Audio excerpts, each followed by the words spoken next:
Welcome back, everyone, to the Beginner to Master Speedrun episode number 26. Before we get into the chess today, I do want to give a big shout out to Abia Villas. I'm still in Bali, Indonesia, and Abia Villas was nice enough to give me a few nights free stay. So I figured I'd do a behind the scenes villa tour to start this episode. And I have a different camera angle here. And you can see my setup, you can see the room. It's super, super spacious. It's been super comfortable. Just made some tea, which I'll drink during the chess. And this is just the beginning, because if we go outside, I do have a private pool. And the weather here is very warm. It's so nice escaping the cold winter in the US. So I've been taking daily swims, and yeah, there's so much greenery. There's a little kitchen area where I've been mainly making tea. Every day breakfast is delivered. So whether you're a solo traveler like me or you're on your honeymoon and you want a nice place to stay in Bali, can highly recommend these villas. I'll leave more information in the video description if you want to check them out. And let's get back to the chess. First opponent, playing K Sable, and I'll play e4. We have a king's pawn. Now, the previous episode, we did see a Stafford gambit. A little bit curious if we see a repeat, which we don't. And normally throughout the series, I've been playing a lot of like standard Italian, but I'm going to mix up the openings today, and I'll play the first Ponziani of the speedrun. Ponziani is one of my favorite kind of beginner-friendly openings. The idea is to take over the center right away. And my opponent's playing a very rare kind of counter gambit. Chess.com is calling this a Ponziani counter gambit. And it's a tricky line because if I take the pawn, then black can expand with pawn e4. So the best move is actually to play d4. And it's a line I've studied in the past, but not something I've looked at so recently. And now after pawn takes pawn, I can take on e5. So we have a trade of pawns. Black playing very quickly here, takes on e5. I'm briefly considering queen h5 check, but that would allow knight g6, so I should just take back the knight. And yeah, already kind of a imbalanced position. Definitely want to be aware of this diagonal, but queen h5 runs into g6 now, so probably not the best way forward. With pawn d5, I could en passant. Actually, taking en passant looks nice, because whatever it takes back, I'm going to have queen a4 check. I think I'll be winning the pawn on e4 in the end. So yeah, let's go ahead and take. There are cases where white likes to leave the pawn there to restrict black's development. But now the question is, do I actually want to go for queen a4 and win the pawn? Because I would be violating some principles, like bringing my queen out and moving it a bunch of times. And if queen a4, there's bishop d7, queen takes. Like black's developing pretty quickly. But then I'll have bishop f4 with tempo, so I think this makes sense to go for.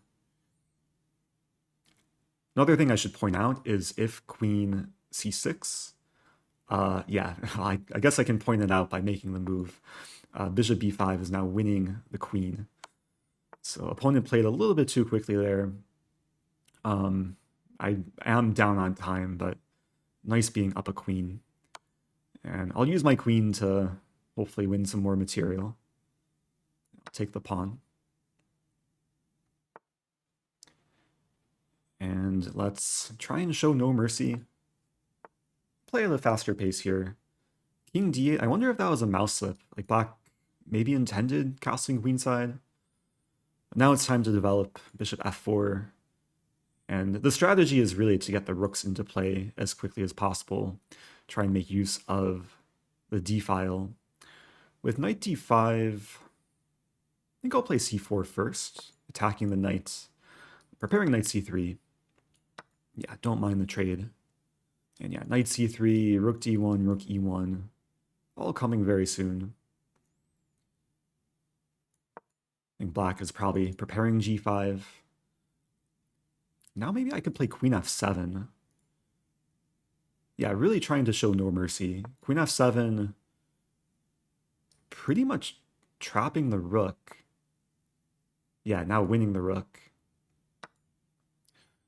There's no great discoveries for black. I mean, the queen pins the bishop and end.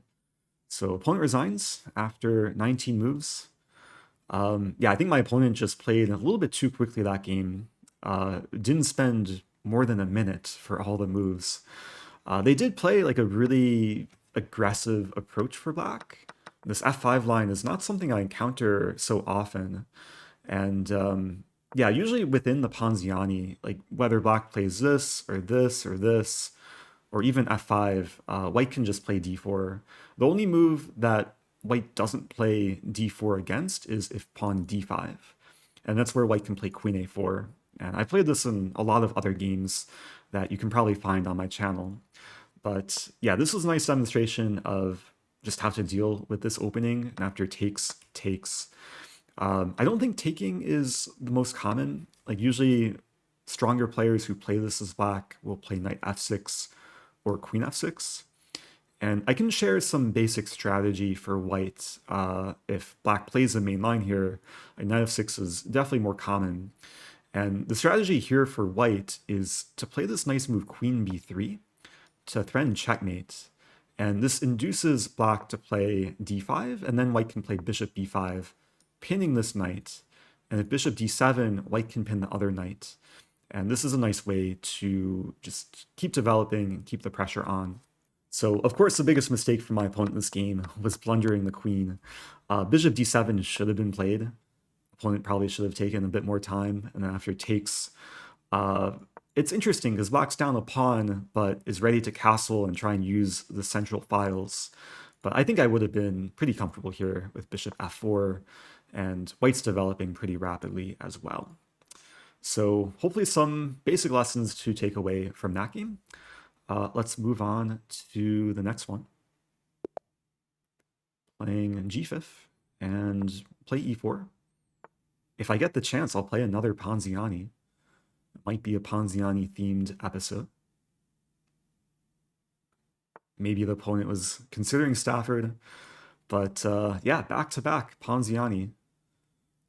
There have been requests for me to mix up my openings for this series, and I'm pretty sure there's been specific requests for the Ponziani. Here we see kind of a random move, a6, which doesn't do much.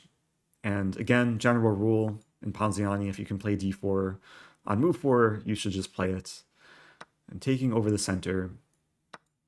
And the reason why this is such an easy opening to play at the lower level is very often you get the two center pawns, and white just has really fluid development.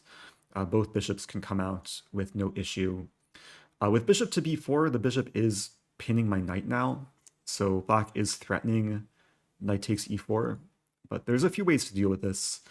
I have bishop d3, I have pawn e5, I have bishop g5, so take a moment here to consider my options. I mean, pawn e5, I think, is the first move I'm looking at because it's one of the most forcing. Would allow black to put on more pressure with knight d5 or knight e4. So I think what I'll do is I'll just develop and defend, and then maybe later, like once my king is castled, I can start considering e5. Yeah, black castles. I'll castle. And if I get the chance, I'd really like to play bishop g5 and then eventually play e5. Now, d6 is a logical move, preparing perhaps bishop to g4. So I'm actually going to take a moment here. I don't think I want to allow bishop g4. If black gets to play this move, then there's some issue with my d-pawn being undefended because my knight would be pinned. So I'm going to play a very safe move here, pawn h3. There's cases a move like h3 isn't justified, but in this case, because bishop g4 was like the most active developing square for the bishop, I think it makes sense. And yeah, if the bishop were to develop to e6, I would have d5. Black does have to be careful. And now I'll continue with my own development. Bishop g5. Maybe threatening this or this. Definitely want to be looking to exploit the pinned knight. Now black attacking my pawn on d4. So yeah, I mean, this and this both look very attractive. I'm going to start calculating pawn e5, because after takes, the knight supports the pawn. It seems very close to winning material. I think black would have to eventually counterattack with h6. And then am I winning anything there? Like bishop h4, and then g5. It looks really good, because there's cases where I get the pawn to f6, and black's kingside would really open up. So yeah, let's go for e5. Very straightforward. Yeah, we see the trade of pawns. h6 is probably the best try. But I think I'm either going to be winning material here or just getting a monster attack against black's king. So we'll see what black wants to go with. Yeah, black takes the pawn with the knight, so now I win a knight for a pawn. And I'm definitely not looking to slow down my attack on the king side. But with h6, yeah, I'll probably have to move the bishop. I mean, generally, when you're up material, it can make sense just to try and trade and simplify. But in this case, because the knight is pinned, I think I just want to keep the pin. And I really wouldn't mind seeing g5, which would further weaken black's king side. And if black doesn't play g5, then probably looking to pressure the knight next move, like knight e4 or queen f3. So life is pretty good here.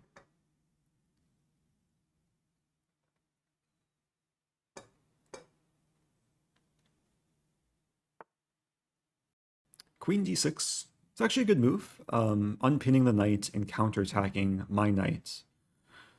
So I guess it's a question, do I want to support my knight? I could move back to c4, hit the bishop. I have a few good options here. There's also bishop g3 to align with the queen. One thing about bishop g3, if I were to play this move and then, let's say, like employ some discovered attack, there might be queen takes g3 because my f-pawn would be pinned. So I'll just play the simple move, knight c4. Mainly looking to induce some trades. I mean, what I might go for is knight takes b6, and then eventually bishop takes f6. And here I can probably start with bishop takes f6, especially because the queen is no longer supporting the knight. This will induce double pawns. Now, the simple option would be to take the bishop. I am looking at a tricky move here, though, that honestly might be one of the best moves. Knight e4 is an option to hit the queen and hit the pawn. But with knight e4, the threat is very direct and would probably provoke queen e7, and black would maybe still be holding on. So the move I'm looking at is knight d5, which looks like it blunders a knight, but the knight is basically defended by the tactic bishop h7, and then I would win the queen. And meanwhile, I'm attacking the bishop again, attacking the pawn, and preventing queen e7, because knight controls that square. So yeah, let's go with this. Oh no, my knight. Let's see if black wants to take it.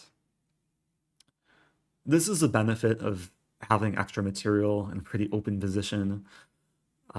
There's just more tactics to generate.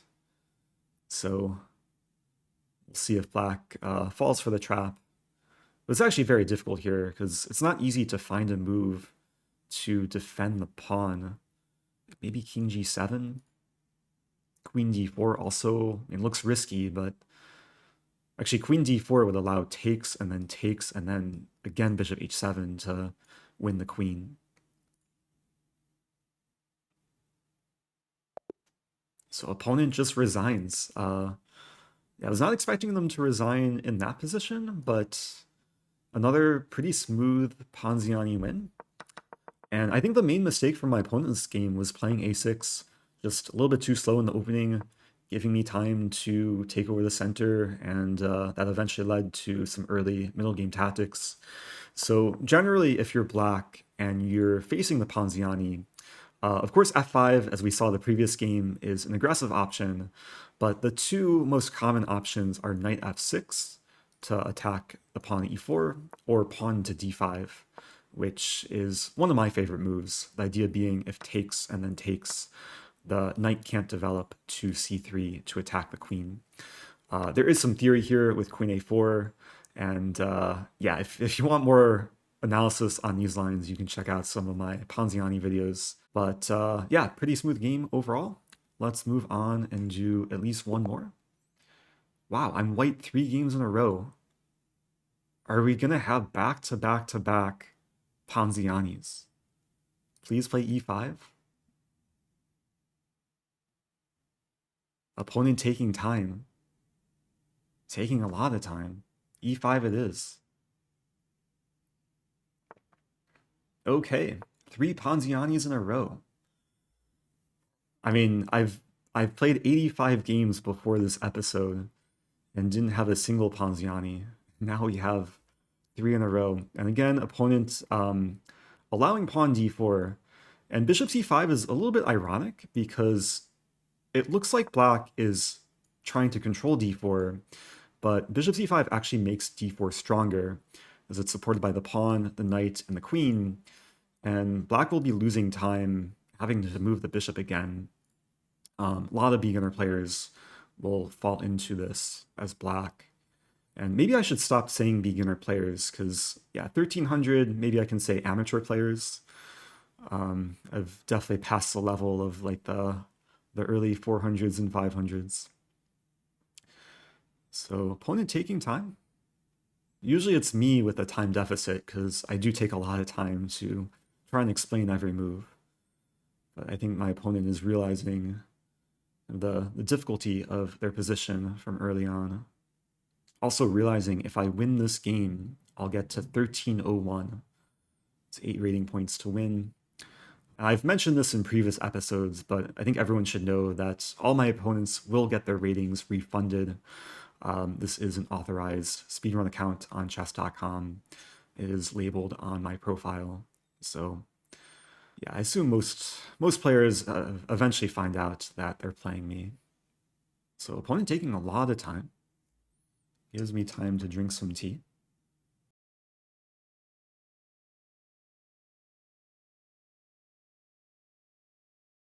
I think we're definitely seeing the full spectrum of time management in this episode, because my first opponent today basically blitzed out every single move, didn't spend more than a minute. This game where, I mean, my opponents only made 3 moves and spent about 2.5 minutes. So, I mean, from black's perspective, they should probably take, and then after takes, play bishop to b4. And then I can block the check with knight c3. And we can actually get a similar type of position from what I had last game, with white having the 2 center pawns and very easy development, and black being a little bit behind on space. I think my opponent might be breaking the record for the longest time spent thinking on a single move in this series. I can't recall any opponent spending more than a minute to 90 seconds on one move. And I should note this is 10-minute chess with no increment, so it's considered rapid chess. And generally, with this time control, you don't want to be taking several minutes, especially early on in the game. But opponent does play the best move, and now has to decide what to do with the bishop. And bishop b4 is most natural. Bishop b6 also playable. So I'll keep developing. Yeah, it's a very similar position to the previous game. I mean, if black throws in a6, it would be super similar. But I think I'll continue with like the same ideas. Like if we see knight f6, okay, queen e7 makes things a little bit different. Now, I think I still want to put the bishop on d3. Like generally, bishop c4 is a more active square to eventually target f7, but with queen e7 and knight f6 and potentially d5 coming, I think I want to make sure that the e4 pawn is well reinforced. So I'll play bishop d3, just preparing to castle. Black plays pawn d6. And there is a move here that I'm kind of tempted to play, is pawn d5. The idea would be that if the knight moves, then queen a4 check. Although I'm realizing that that line would backfire for me, because after bishop d7, queen takes b4, there's knight takes d3. I lose back the bishop, and then I lose my queen as well, with a fork in the end. So castling is probably the most natural move, but I think I'm going to use the same idea from the previous game. With d6, black definitely wants to develop the bishop to g4 to pin my knight and pressure the d4 pawn. So I'm going to start with h3. And I think this is a very useful move to keep in mind in a lot of these Ponziani positions. Whenever black wants to put the bishop here, it can make sense to spend a tempo to prevent it. And now I can castle. And now with castling, I'm actually setting up a trap, which my opponent didn't fall into. I can show after the game that if takes, I would have had tactics on e-file. So with castling kingside, I'll complete development, pinning the knight to the queen. I mean, this setup looks very, very familiar. I mean, pretty much the exact same setup I employed in the previous game. And e5 and knight d5 are probably the go-to ideas. I mean, knight d5 actually looks like a very attractive threat to attack the queen, the knight, the bishop, the pawn. And again, if bishop e6, I have the fork with pawn to d5. So it's one of these situations where like material's equal, but because I'm controlling more space and black is just a bit more limited in terms of the squares that they can access, it's a very difficult position for black to play. It's like really hard to find an active move or just a plan to improve the pieces.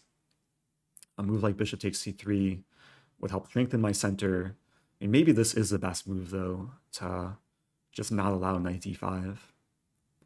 So my time advantage is increasing. I'm actually trying to imagine what I would do in this position as black. Bishop takes c3 would definitely be a candidate move. I mean, maybe g5 is worth it because the pin is just so annoying here. Like sometimes when the opponent is taking a long time to think, it can be a useful exercise to try and put yourself in their shoes and try and imagine what they might be coming up with. So we do see bishop takes c3. Now, yeah, knight d5 is not going to happen for me. But probably what I'll be looking to do is prepare this move pawn e5. Maybe start with rook e1. If it's my move and I play pawn e5 right away, then after takes and takes and takes, I don't think that's worth going into. Rook e1, black could take with check. And again, I'm not sure what black should be doing here. Like maybe bishop d7 and rook e8. Like maybe if I were black here, I'd consider playing g5. But black going for b6. So perhaps looking to fianchetto.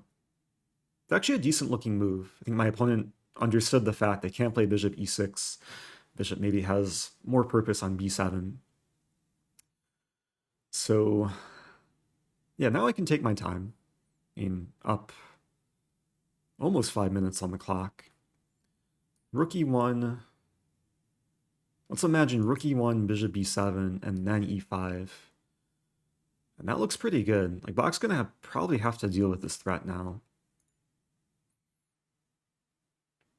Black would like to play queen e6 to keep the knight defended, but that would walk into pawn d5.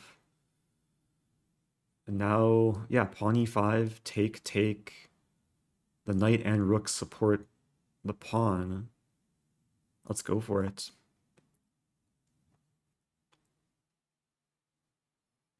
I mean, we're pretty much seeing the same middle game idea in back-to-back games. Like same opening, same pawn thrust. And g5 is a counterattack, but the issue for black is I could take the knight to counterattack the queen on e7.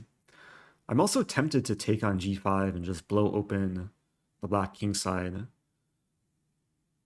I think both moves are acceptable. Like pawn takes knight is far simpler. Because if I take and then take and then take, my knight's no longer supporting the pawn, and after takes, takes. Yeah, I don't want to muddy the waters. Let's just take on f6. And now I'm up a knight for a pawn, and I'll retreat the bishop. And the game is still alive, though. Like, it still takes some work to win this. And yeah, now I have to kind of figure out what my plan is going forward. The first moves that come to mind are queen c2 or queen b3, just to connect the rooks. Another idea is bishop c2 to get the queen to d3 and form the battery, but I think I'd rather start with connecting the rooks first. And yeah, let's start with queen c2. Just making it so if rook takes rook, I can recapture. Now the rooks are having a staring contest. I'm thinking one plan going forward might be to maneuver the knight. Especially like on f3, it's not really doing that much, and it's just a sitting duck. Now the bishop and queen are targeting it. So there's a fancy move here, knight h2, to prepare knight g4. That's one idea. I could also consider bishop e4, just offering the trade of bishops. Also knight e2 to get to e4. So choices, choices. I'm actually not super fond of knight h2, because that would allow h5, preventing knight g4, threatening to trap my bishop. So bishop e4 looks like the simplest option. Just neutralizing the diagonal, offering the trade of bishops. If takes, I'll have a choice whether to take with queen or with rook. So I think taking with queen is acceptable, but after knight f5, I don't think I really want to go into the line where I give away my queen for two rooks. I'd rather just take back with rook and yeah, just be up a clean piece. Now preparing the double up on the e-file. Okay, knight f5, so attacking the bishop. I'll go for rook e1. I don't mind if there's a trade. Like, the pawns would get doubled, but the position would also simplify. And now I'm going to take with queen. Very nice central square. Rook e8 can't be played. I'm hitting the rook, keeping pressure on the knight. Black takes. And I'm curious how many people would just automatically recapture the knight, because that's not the best move. I can start with taking the rook with check, the so-called in-between move, or Zwischenzug, and now I can take the knight. So now I'm up a knight and a rook, and that's GG. So nice, smooth Ponziani win. Yeah, it's nice having every single game in the same opening, especially one of my favorite beginner-friendly openings. So I don't think there's much to say about this game, apart from the fact that, yeah, black should not play bishop c5 against Ponziani, like knight f6 or d5. Again, if you want more instruction about this opening, I'll link a video below. I do have a few videos on my channel. I think the one I'll link below is like a 1-hour lesson that I had a few years ago with a pretty well-known streamer, Fundy. He was playing in PogChamps, and I shared all my secrets about the Ponziani. So anyway, hope you guys enjoyed this episode. As always, if you have questions, leave them below. If you like the content, do subscribe. It does help the channel. And I'll see you guys soon.